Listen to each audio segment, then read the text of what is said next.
Sir Peppercorn, from Serbian Fairy Tales, public domain. 3 brothers went out into the neighboring forest to choose some trees fit for building. Before going, however, they told their mother not to forget to send their sister into the wood after them with their dinners. The mother sent the girl as she had been told to do, but as the girl was on her way, a giant met her in the wood and carried her off to a cave where he lived. All day long the brothers waited, expecting their sister and wondering why their mother had forgotten to send them food. At length, after remaining 2 days in the forest and becoming anxious and angry at the delay, they went home. When they arrived there, they asked their mother why she had not sent their sister with their food. She replied that she had sent the girl 3 days ago and had been wondering greatly why she had not come back. When the 3 brothers heard this, they were exceedingly troubled, and the eldest said, "I will go back into the forest and look for my sister." Accordingly, he went. After wandering about some time, he came to a shepherdess who was minding a flock of sheep. He asked her anxiously if she had seen his sister in the wood, or whether she could tell him anything about her. The shepherdess replied that she had indeed seen a girl carrying food, but a giant had met her and carried her off to his cave. Then the young man asked her to tell him the way to the giant's cave, which she did. The cave was hidden in a deep ravine. The brother at once went down and called aloud on his sister's name. In a short time, the girl came to the mouth of the cave, and seeing her eldest brother, invited him to come in.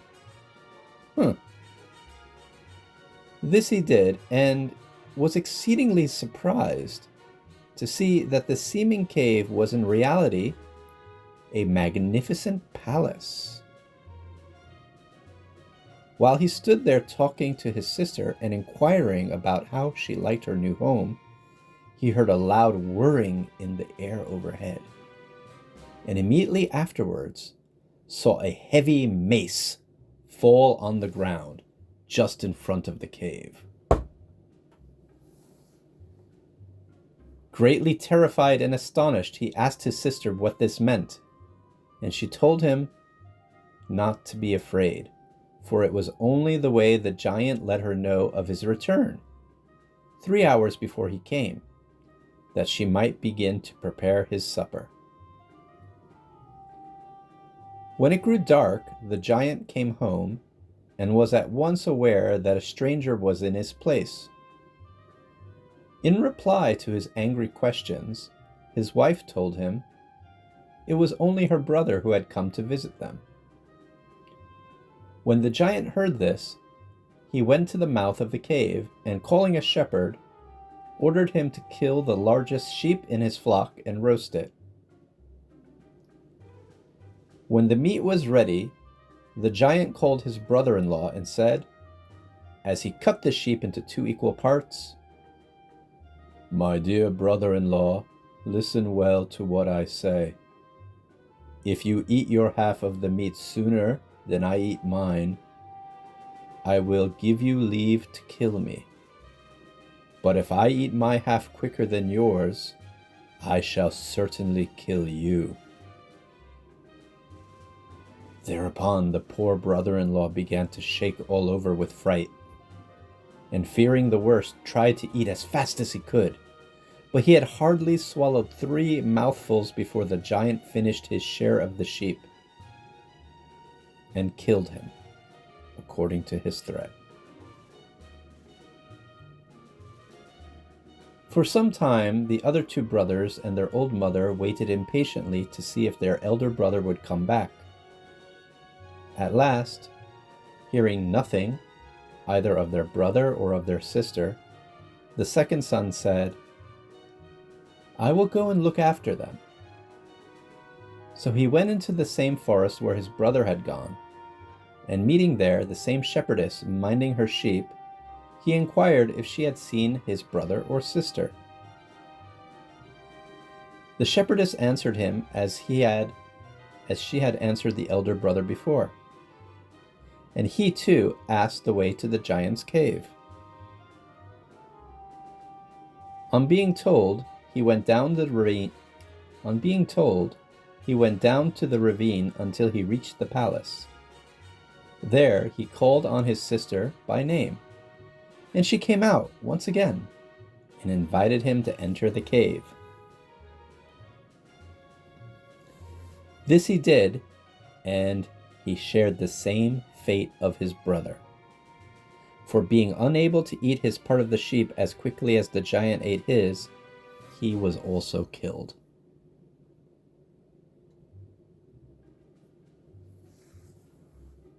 Not long after, the third brother went forth the same road to look after his two elder brothers,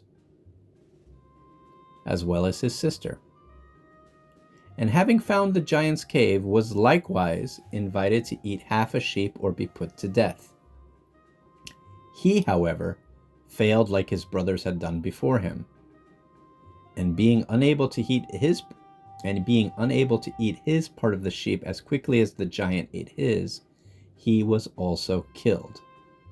Now, the parents, being alone in their house, prayed that God would give them another son, even if he were no bigger than a peppercorn. As they prayed, so it came to pass, and not very long after, a little boy was born to them, who was so extremely small that they christened him Peppercorn. When the young boy was old enough to go out, he went out to play with other children, and one day in a quarrel, one of these said to him, "May you share the same fate of your elder brothers, ha ha!" Hearing this, Peppercorn ran home at once, and asked his mother what these words meant. So the mother was forced to tell him how his three brothers had gone into the forest to look after their lost sister, and they had never come back again. As soon as he heard this, Peppercorn began to search his house for pieces of old iron, and having found some scraps, carried them off to a blacksmith, so that he might make Peppercorn a mace. Next morning, Peppercorn went to the smith to ask for his mace, which the man gave him, saying at the same time, "Now pay me for making this mace." To this, Peppercorn replied, "First, let me see if it is strong enough." And he threw it up in the air and held his head so that the mace might fall upon it. As soon as the mace struck his head, the mace broke into pieces, and Peppercorn, seeing how badly it was made, fell into a rage and killed the blacksmith. Then he gathered up the pieces of iron and went off to look for a better blacksmith. He soon found another blacksmith who was willing to make him a mace, but demanded a ducat for the work. Peppercorn said he would willingly pay the ducat if the smith made him a really strong, serviceable mace. So the next morning he went out to ask if it was ready, and the smith said, "Yes, but you must first pay me the ducat, and then I will give it to you." Peppercorn, however, answered, "The ducat is ready in my pocket, but I must first see if the mace is good before I pay it." Thereupon he caught it, flung it up in the air, and held his head under as it fell. As soon as the mace struck his head, the mace broke into pieces, and he, again falling into a great rage, killed this blacksmith as well. Gathering up the pieces of iron, he now carried them to a third blacksmith, who undertook to make him a good strong mace, and demanded a ducat for doing so. Next morning, Peppercorn went for the mace, and after trying it 3 times, each time throwing it up higher in the air and letting it fall upon his head, where it raised great bumps, he owned that he was satisfied with it, and accordingly paid the smith the ducat as he had promised. Having now a good strong mace, Peppercorn started off at once for the forest in which his 3 elder brothers and his sister had been lost. After wandering about for some time, he came to the place where the shepherdess sat, watching her sheep. And in reply to his questions, she told him that she had seen his 3 brothers go down the ravine in search of their sister, but had never seen them come back. Notwithstanding this, Peppercorn went resolutely down the ravine, calling aloud upon his sister by name. When she heard this, she was exceedingly surprised and said to herself, "Who can this be calling me by name, now that all my brothers are dead? I have no other relations to come and look for me." Then she went to the entrance of the cave and called out, "Who is it that calls me? I no longer have any brothers." Peppercorn said to her, "I am your brother, who was born after you left home, and my name is Peppercorn." On hearing this, his sister led him to the palace, but he had hardly had time to say a few words to her before a loud whirring was heard in the air, and the giant's mace fell to the ground. For a moment, Peppercorn was terrified at this, but he recovered himself quickly, and pulling the mace out of the ground, flung it back to the giant, who in astonishment said to himself, "Who is this who throws my mace back to me? Methinks I have at last found someone able to fight with me." When the giant came home, he immediately asked his wife who had been in the cave, and she answered him, "It is my youngest brother." Thereupon the giant ordered the shepherd to bring the largest sheep in his flock. When this was brought, the giant killed it himself, and whilst preparing it for roasting, said to Peppercorn, "Will you turn the meat, or will you take care of the fire?" Peppercorn said he would rather gather the wood and make the fire. He went out and tumbled down some large trees with his mace. These he carried to the mouth of the cave and made a large fire ready for the meat.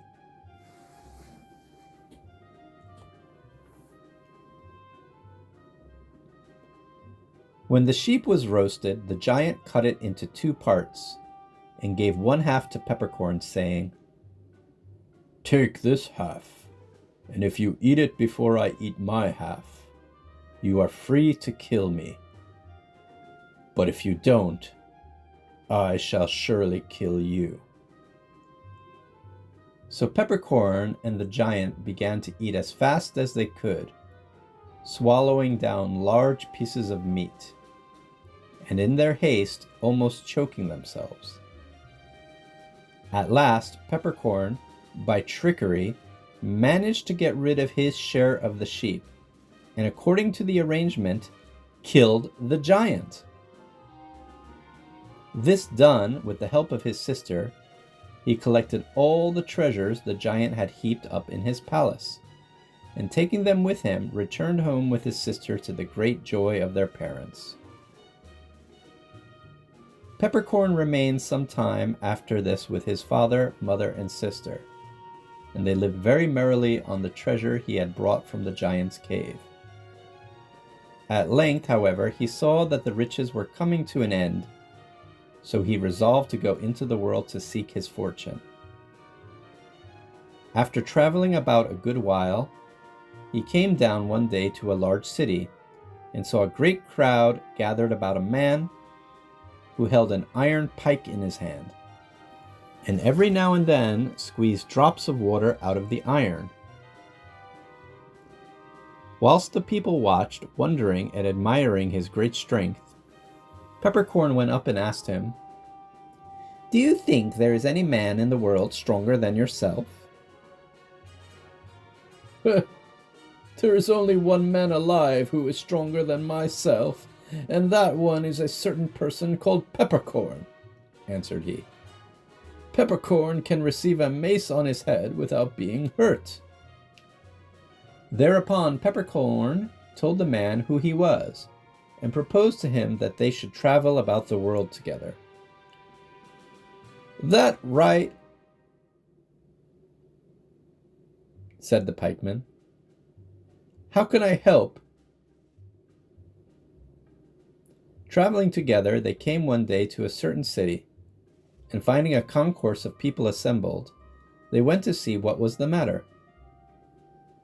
They found a man sitting on the bank of a river, turning the wheels of a 9-mill with his little finger. So they said to him, "Is there anyone stronger than you in the world?" And he answered, "There are only 2 men stronger than I, a certain person named Peppercorn and a certain man named Pikeman." Hearing this, Peppercorn and the pikeman told him who they were, and proposed that he should join them in their travels about the world. The mill turner very gladly accepted the offer, and so all 3 continued their journey together. After traveling some time, they came to a city where they found all the people greatly excited, because someone had stolen the 3 daughters of the king, and notwithstanding the immense rewards his majesty had offered, no one had yet dared to go out and look for the princess. As soon as Peppercorn and his 2 comrades heard this, they went to the king and offered to search for his 3 daughters. In order to accomplish this, they demanded that the king should give them 100,000 loads of wood. The king gave them what they wanted, and they made a fence all around the city with the timber. This done, they began to watch. The first morning, they prepared a whole ox for their dinner, and discussed the question, which of the 3 should stay behind to mind the meat while the other 2 watched the fence. The pikeman said, "I think I will stay here and take care of the meat, and I will have dinner ready for you when you come back from looking after the fence." So it was thus settled.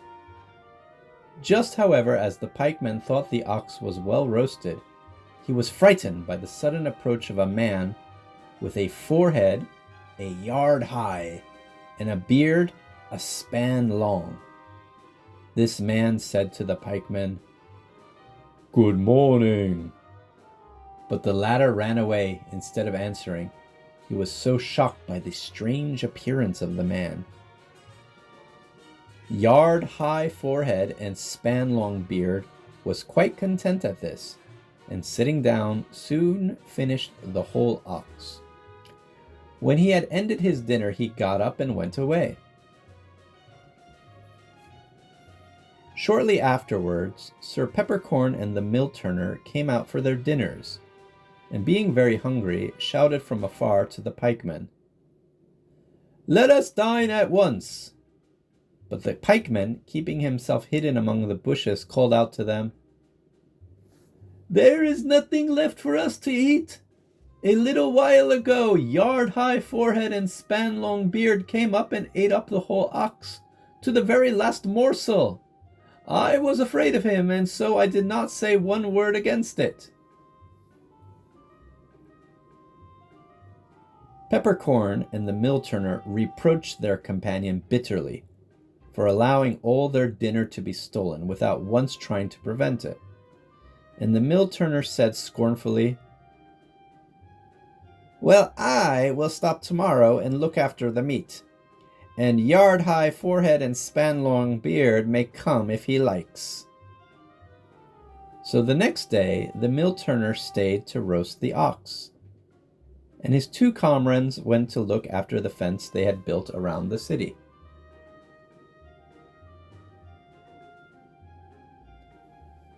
Just before dinner time, Yard-high Forehead and Span-long Beard came out of the forest and walked straight up to the ox and stretched his great hands out to grasp it. The mill turner was so frightened by his strange and weird appearance that he ran off as hard as he could to look for a place to hide. By and by, Peppercorn and the pikemen came for their dinners and asked angrily where the meat was. Whereupon the mill turner answered, "There is no meat. It has all been eaten by that horrible Yard-high Forehead and Span-long Beard. And his looks frightened me so that I dared not say a single word to him." It was no use complaining, so Peppercorn only said, "Tomorrow I will stay to mind the ox, and you 2 shall go and look after the fence. I will see if we are to remain the 3rd day without dinner." The next morning the pikeman and the mill turner went to see if it was all right, and Peppercorn remained to roast the ox. Exactly as the 2 former days, just before dinner was ready, Yard-high Forehead and Span-long Beard made his appearance and went up to seize the meat, but Peppercorn pushed him roughly back, saying, "2 days ago I have been dinnerless on your account, but this 3rd day I will not be so, as long as my head stands on my shoulders." Much astonished at his boldness, Yard-high Forehead and Span-long Beard exclaimed, "Take care you don't begin to quarrel with me. There is no one in all the world who can conquer me, except a fellow called Peppercorn." Peppercorn was very pleased to hear this, and without more hesitation sprang at once on Yard-high Forehead and Span-long Beard, and after some struggling, pulled him down to the earth and bound him. This done, he tied him fast to a tall pine tree. Now the pikemen and mill turner came up and were exceedingly glad to find their dinner safe. Just as they were in the middle of their dinner, however, Yard-high Forehead and Span-long Beard, with a sudden jerk, pulled up the pine tree by the roots and ran off with the tree on his back, making furrows in the earth, just as if 3 plows had been passing over the ground. Seeing him run off, the pikeman and the mill turner jumped up quickly and ran after him. But Peppercorn called them back and told them to finish their dinners first, for there would be plenty of time to catch him after they had dined. So they all 3 went on eating, and when they had done so, they followed the great furrows which Yard-high Forehead and Span-long Beard had made in the ground. After a while, they came to a deep, dark hole in the earth, and when they had examined it all around and tried in vain on account of the darkness to look down into it, they returned to the king and asked him to give them 1,000 miles of rope so that they could go down into the pit. The king at once ordered his servants to give them what they required, and when they got down the great cable, they went into the hole. On the way, as they were going, they discussed which of the 3 should venture down first, and it was at last settled that the pikeman should be let down. However, he had made them solemnly promise him that they should pull him up against the instant he shook the rope. He had been let down but a very little way before he shook the rope, and so they pulled him up as they had promised.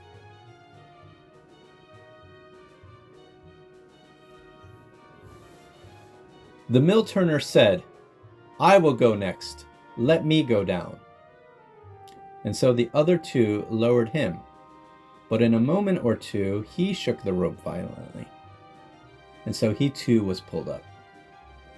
Now Peppercorn grew angry and exclaimed, "I did not think you were such cowards as to be afraid of a dark hole. Now let me down into the hole." So they let him down and down and down until his foot touched solid ground. Finding that he had reached the bottom, he looked around him and saw that he stood just in the very middle of a most beautiful green plain. A plain so beautiful that it was a real pleasure to look at. At one end of the plain stood a large, handsome palace, and Peppercorn went nearer to look at it. There in the gardens, walking, he met two young girls, and asked them if they were not the daughters of the king. They said that they were. He inquired what had become of the other sister, and the princess told him that the youngest sister was in the palace very busy binding up the wounds that yard-high forehead and span-long beard had lately received from a certain knight called Peppercorn. Then Peppercorn told them who he was, and that he had come down on purpose to release them, and to take them back to the king, their father. On hearing the good news, the two princesses rejoiced, and told Peppercorn where they could find yard-high forehead and span-long beard and their youngest sister. But they warned him not to rush in on the giant, but rather to go softly, and first try to get hold of the saber which hung on the wall over his bed, for this saber possessed the wonderful power of killing a man when he was a whole day's journey from it. Peppercorn took care to do as the princesses had told him. He stole very quietly into the room where yard-high forehead and span-long beard was lying, and when he was near the bed, he sprang up suddenly and seized the sword. The moment the wounded giant saw his saber in his hands, he jumped up quickly and ran out of the room. Peppercorn followed him some time before he remembered what the two princesses had told him of the wonderful properties of the saber. But as soon as he recollected this, he made a sharp cut with it in the air as if he were cutting off a man's head, and the moment he did so, yard-high forehead and span-long beard fell down dead. Peppercorn went back to the palace, and taking with him the three princesses, prepared to return to the upper world. When he came to the palace where the rope was hanging, he took a large basket, and placing the eldest princess in it, fastened it to the rope. Then, giving her a note in which he said that he sent her for the pikeman, he made the signal agreed upon for the rope to be drawn up. So his comrades pulled up the rope, and when it came down again with the empty basket, Peppercorn sent up the second princess, after giving her a paper in which he had written, "This one is for the mill turner." When the rope descended the third time, he sent up the youngest princess, who was by far the most beautiful of the three.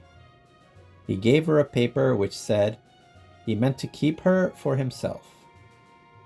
Just as the pikeman and the mill turner began to pull up the rope, the princess gave Peppercorn a little box, saying, "Open it when you have need of anything."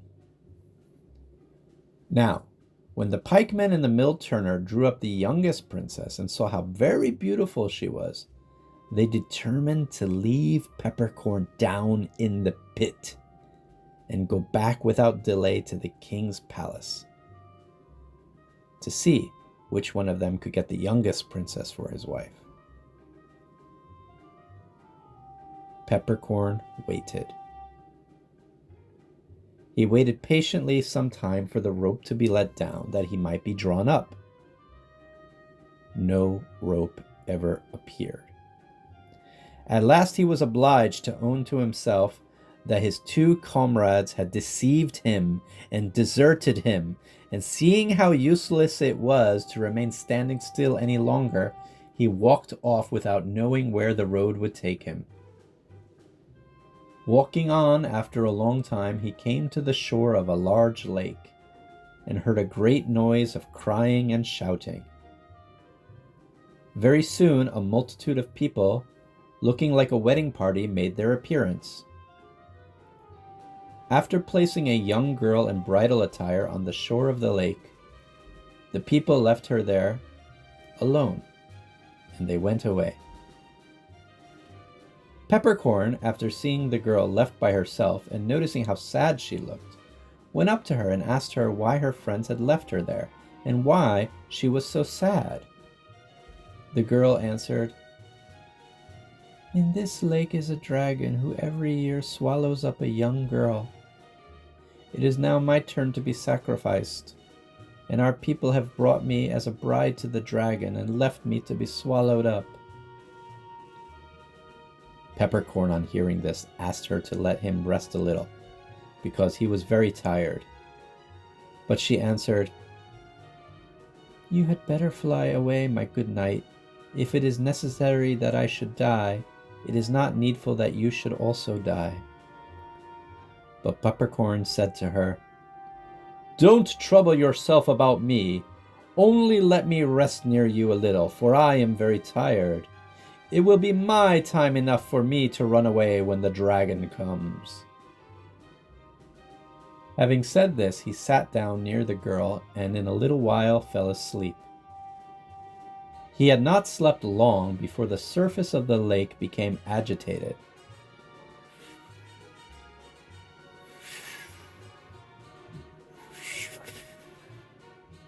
And water rose up in large waves.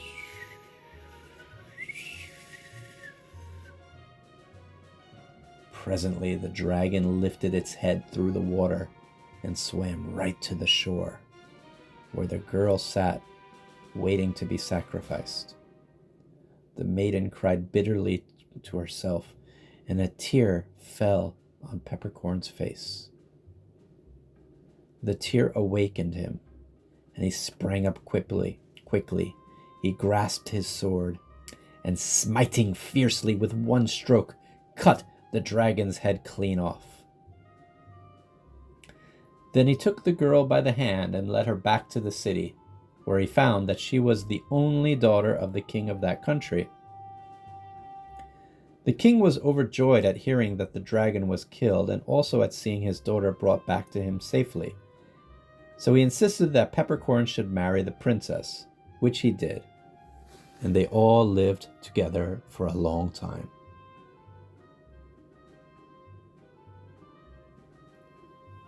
After a while, however, Peppercorn began to long greatly for the other world, and grew sadder and sadder every day. When his wife noticed his change, she asked him what troubled him. But he would not tell her for a long time, because he did not wish to trouble her. At last, however, he could not keep his secret, and confessed to the princess how much he longed to go back to the upper world. She was sorry to hear this.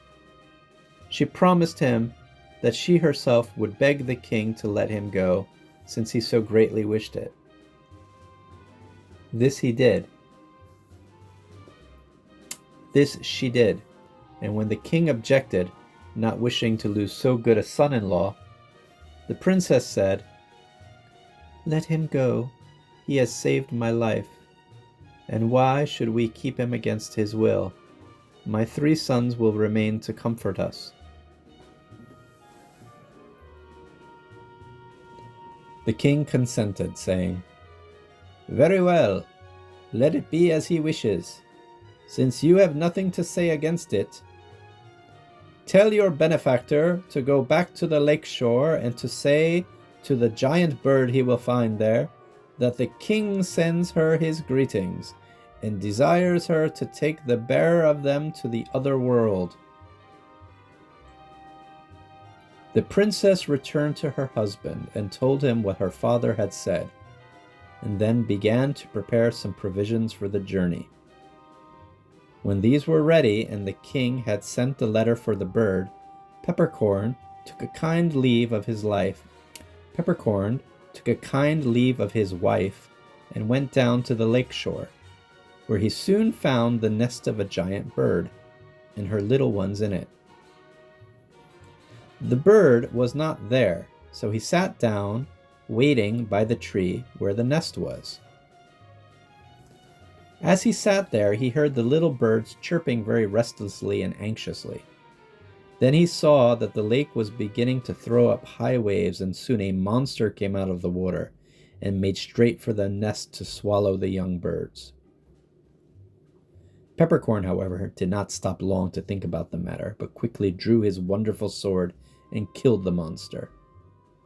It happened that the giant bird was just coming back when Peppercorn was under the tree, and the bird saw him.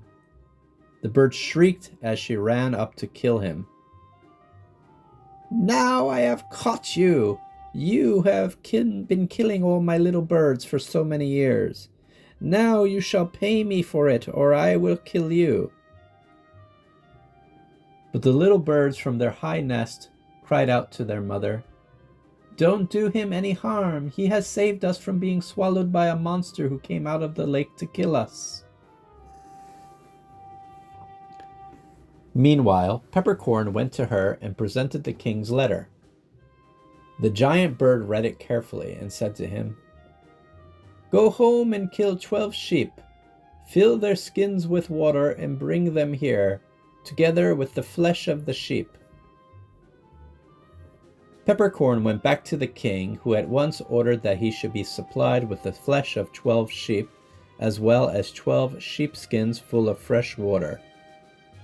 With this provision, Peppercorn returned to the shore of the lake. Then the giant bird placed the 12 skins full of water under her left wing, and the flesh of the 12 sheep under her right wing, and took Peppercorn upon her back. This done, she told him that he must watch well her movements, and when she turned her beak to the left side, he must give her water, and when she turned her beak to the right side, he must give her meat. After impressing these directions upon Peppercorn, the giant bird rose with her triple load in the air. The bird flew straight up towards the other world. As she flew, she turned from time to time, her beak now to the left and then to the right. Peppercorn gave her water or meat as she had directed him to do. At last, however, all the meat disappeared. So when the giant bird turned her beak once more to the right, Sir Peppercorn, having no more meat to give her, and fearing some evil might happen if he did not satisfy her, took out his knife, and cutting a piece of his own flesh from the sole of his right foot, gave it to her. But the bird knew by the taste that he had cut from his own foot, so she did not swallow it, but hid it under her tongue, and held it there until she reached the other world. Then she set Peppercorn down upon the earth and told him to walk. When he tried to do so, he was limping because of the lost part of his foot. When the giant bird noticed this, she asked him, "Why do you limp?" To this Peppercorn answered, "Oh, it is nothing. Do not trouble yourself about it."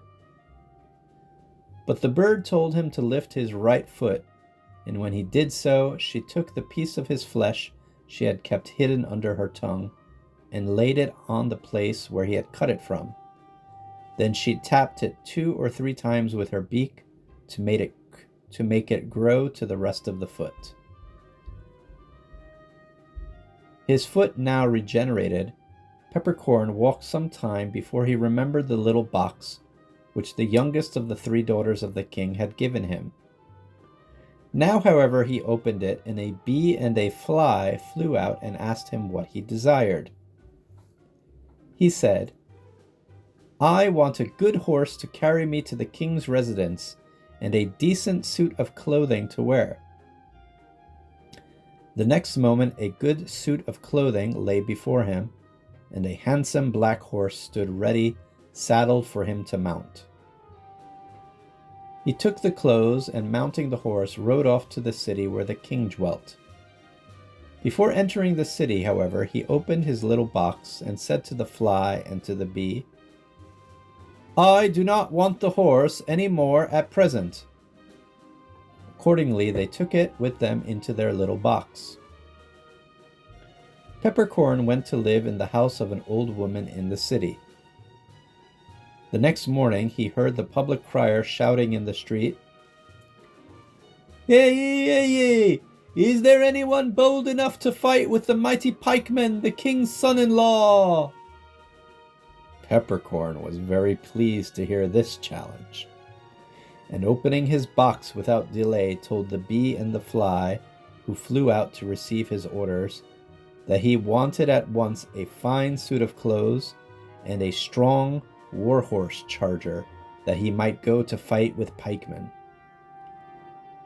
The bee and the fly instantly gave him what he required, and he dressed himself and rode off to the field, where he found the pikemen proudly awaiting anyone who might presume to accept his challenge. So Peppercorn and the pikemen fought, and before very long the first son-in-law of the king was slain.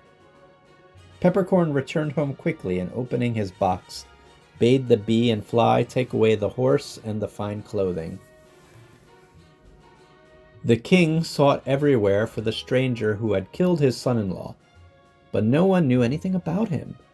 So after some days the city crier went around again, proclaiming that the mill turner, the second son-in-law of the king, would fight anyone who dared to meet him. Peppercorn again let out his bee and his fly and asked for a finer horse and handsomer clothes than the last time. So they brought him a very gorgeous suit and the most beautiful coal-black warhorse charger, and with these he went on the field to meet the mill turner. They fought, but Peppercorn soon killed the mill turner and again went to his lodging. He ordered the bee and the fly to take the horse and clothing with them into their little box. Now, not only the king, but all his people were very much puzzled as to who the powerful knight could be who had killed the two powerful, valiant son-in-laws of the king. So a strict search was made, and he was sought everywhere, but no one could tell anything about him.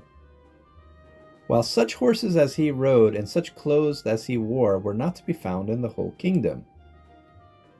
Some time had passed since the king's son-in-laws had been killed, and the people began to become a little quieter and had given up all hope of finding out who the stranger knight might be.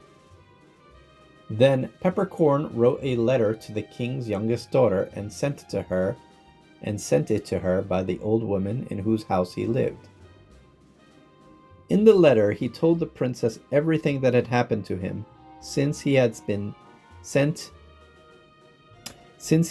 her up in the basket to his false comrades, and told her also that he himself had slain both of these traitors in a fair fight. The young princess, as soon as she had read the letter, quickly ran to her father and begged him to pardon Peppercorn. The king saw that he could not justly deny her this favor, since the two men who had been killed had deceived and deserted their friend, without whose superior courage they would never have been themselves his son-in-laws. Seeing that all the three princesses, but for Peppercorn, must have remained in the other world where a yard-high forehead and span-long beard had carried them. So after thinking all this over in his mind, the king told his daughter that he willingly forgave Peppercorn, and that she might invite him to the palace.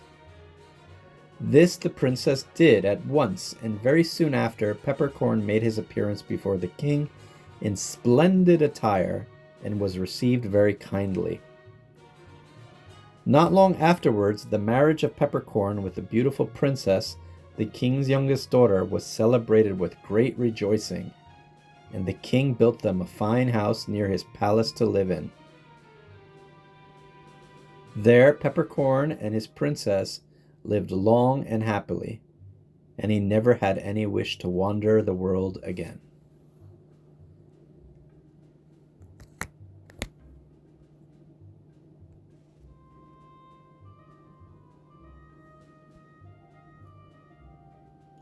If you enjoyed this tale, please subscribe to this channel and consider making a donation. Thank you.